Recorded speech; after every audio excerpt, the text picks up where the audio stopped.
To access the pterygopalatine fossa, we are going to use the lateral view of the skull, as the fossa is a space not unlike a small and narrow cave just anterior to the pterygoid process of the sphenoid bone and posterior to the maxilla.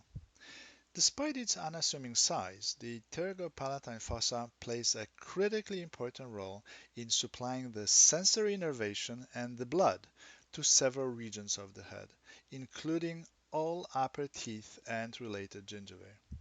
It is also involved in distributing parasympathetic and sympathetic innervation to several structures in the head, including the lacrimal gland. From this perspective, it is still difficult to find the pterygopalatine fossa in an intact skull, as the fossa is medial to the zygomatic arch, or a bridge of bone found on the lateral surface of the skull. Most of the skull has now disappeared. Only a few specific bones that are in direct proximity to the pterygopalatine fossa remain visible. The small skull that has just appeared on the screen works like a compass. The red cone indicates the current viewing angle relative to the model. If we zoom in further on the lateral view of these bones, we can finally see the fossa, a small, inverted teardrop-shaped space highlighted here in green.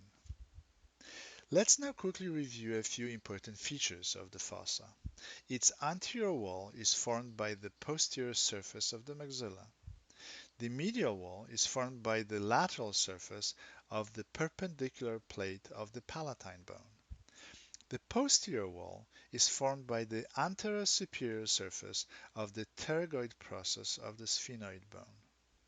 The remaining features of the pterygopalatine fossa, including several openings that in life contain important nerves and blood vessels, are simply impossible to identify at this point. Wouldn't it be amazing if we could enter the fossa and explore the locations of these openings? Well, we are going to do just that next. I am now approaching the opening of the right pterygopalatine fossa called the pterygomaxillary fissure. If the pterygopalatine fossa were a cave, the pterygomaxillary fissure would serve as an entrance to it. I just passed the pterygomaxillary fissure to actually enter the fossa and am now standing inside the right pterygopalatine fossa.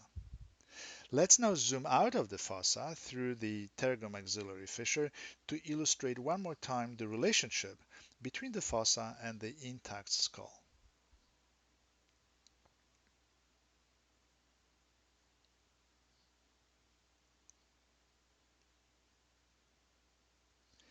I am back inside the fossa, facing its medial wall, which, as reviewed earlier, is formed by the perpendicular plate of the palatine bone. Again, to my left is the posterior border formed by the anterosuperior surface of the pterygoid process. Behind me is the pterygomaxillary fissure, the entrance to the pterygopalatine fossa, and to my right is the anterior border of the fossa formed by the posterior surface of the maxilla. The large opening in front of me is the sphenopalatine foramen. It leads directly into the nasal cavity.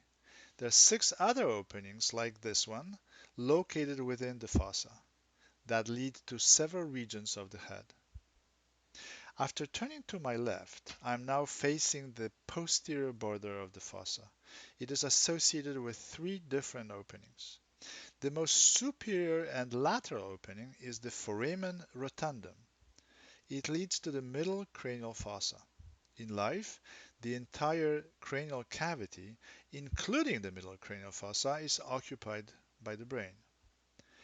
Located inferiorly and medially to the foramen rotundum is the opening of the pterygoid canal.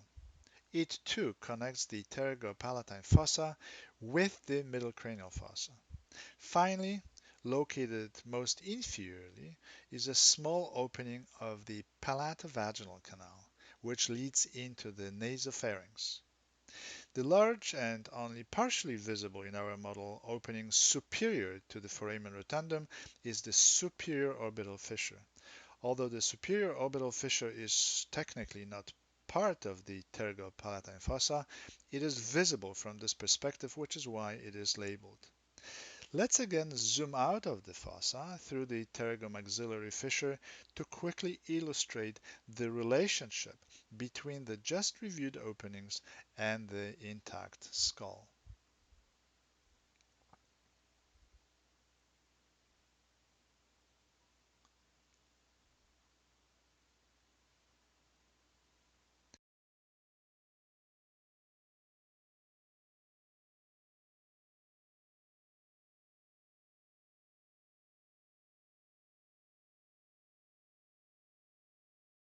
At this point, we are going to shift our attention to the floor of the fossa.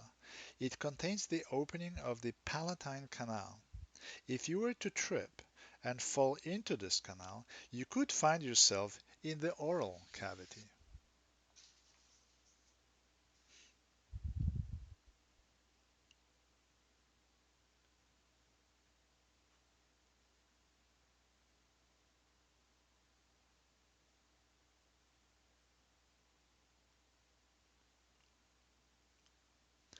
I now face the anterior wall of the fossa. The narrow space that is now clearly visible is the inferior orbital fissure. It provides pathway for the fossa to communicate with the orbit.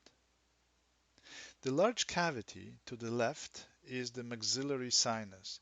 This is an artifact. In life, the pterygomaxillary fissure and the maxillary sinus are divided by a bony wall.